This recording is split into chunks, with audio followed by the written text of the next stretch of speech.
Season's greetings, my festive film fanatics. I'm the Silver Screen Slasher, and welcome to the 12 Days of Moviness. Today, I have a very special guest. Everyone welcome, Film Reject. Say hello, Film Reject. Hello guys, yes, me and Silver Screen Slasher back once again. But yeah, now I'm pretty much doing things on his terms. But yeah, Yeah, welcome to the first ever 12 films of Christmas. yeah, or as I like to call it, the 12 Days of Moviness. This is basically where I take a look at 12 of festive theme in movies, and honestly, I had a really hard time in finding any at least at least 12 of Christmas themed holiday movies. But it took a while, but I managed to skim it down to 12. And it was really difficult. Because truth be told, some of these I'm going to be doing personally, but others I'll have special guests along with me. Yep, And, and as you can see, Silver Screen Slasher is dressed for the occasion. yep. Uh, all throughout December, I'll be wearing the Santa shirt for my reviews. And honestly, I wanted to start on a more mischievous route for all the naughty little kids out there. So today, we're going to be looking at Gremlins, the Joe Dante film released in 1984, and is personally considered one of the most interesting and comedic horror films of the time. And Christmas, and it's also considered to be a Christmas film. And one other thing I want to mention as well is Gremlins wasn't the only big smash hit blockbuster that came out back in 1984. Yeah, Alongside right. things like the original Karate Kid, the original Nightmare on Elm Street, Ghostbusters, and last but definitely not least, the original Terminator Not came out that year.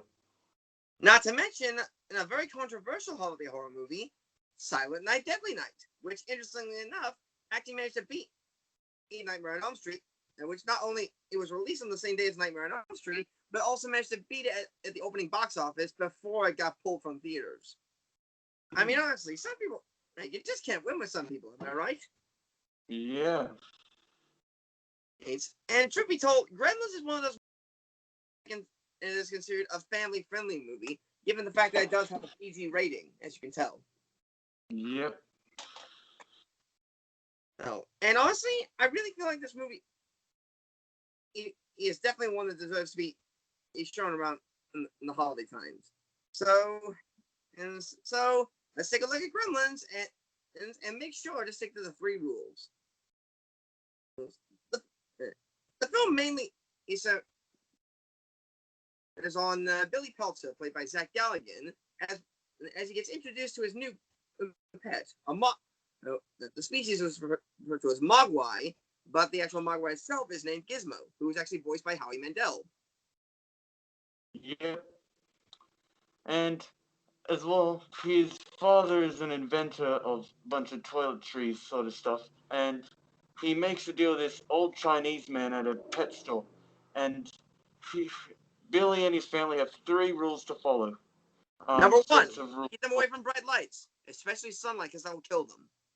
And and the second rule is don't ever get them wet. Don't give them any water to drink. Don't even give them a bath. But the third and most important rule: never feed them after midnight.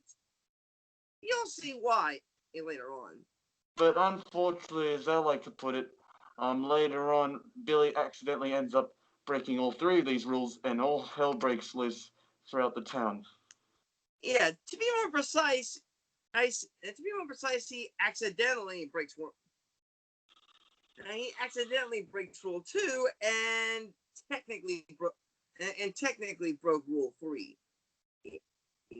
Mainly due to his friend, played by Corey Feldman, accidentally spilling water onto Gizmo. Oh, that sucks. And the main reason why you don't get everyone's wet, the main reason you keep them away from water, if they get wet, they multiply. Much like any kind of fungus. And if you feed them after midnight, well, they become actual gremlins. It's not Mogwai anymore. Yep. And the main one, especially with the main leader of the gremlins, Stripe, who, oddly enough, is voiced by Frank Welker. I Yeah, mean. yeah, who's also the voice of Megatron and Dr. Claw. Next time, Gadget. Next time. But you look nothing like him. He also did Darkseid, I believe, in the DC Super Friends show. I don't know about that, but I do know that he has been currently been the voice of Scooby-Doo for quite a while. Oh, yeah. Anyway, I just realized we just talked a bit about the plot and the characters. Well, actually, except for one other one. One I actually want to touch on Silver, who I find at least a bit memorable, and one thing that I like about her is, well, Billy's girlfriend, Kate. Ah, oh yeah, played by Phoebe Cates, I believe. Yep. Do you remember the part? You remember the scene where she reveals her dark Oh and creepy yeah, backstory about her father? to be more precise, why exactly she hates Christmas is, and mainly involving, spoiler alert, her dad dying on Christmas. Yep. She says that one night when her mother and her were decorating the tree, they were waiting for her father to come home for hours and hours. So they rang the place where he worked at, but no answer. So then a bunch of firemen and policemen tried to look for him, but then later on they found him through their chimney, and went down, and he tried to surprise them for Christmas, but But he ended up died stabbing his neck in instantly. the process. Yep. And so that's when she hated, ever since then. She's always hated Christmas. Yes. But also, another interesting cameo in this movie is obviously a mainstay of any movie by Joe Dante or Roger Corman, Dick Miller. Oh yeah. Oh, do you know what else actually I like about that part of the backstory though, Boss? I will admit, it also has a bit of a horror movie slash creepy, mysterious vibe to it. Yeah, well, truth be told, originally this movie was originally pitched as a much more or or intense R-rated film, where some members of the main family it didn't even make it through the night. But eventually, the studio managed to make them cut it back to a PG rating. The And next thing now, I think I wouldn't mind maybe talking about with you, Slasher, is the effects, because to this be film has some pretty cool effects in this. and by effects, obviously you mean in the animatronic the puppets used. You mainly mean the puppets used for both the Mogwai and the Gremlins. Yep, the way they're done and the way they move in the film and the way they made them move is very impressive and energetic. They almost look and feel alive. It's very impressive the way they did it. Exactly.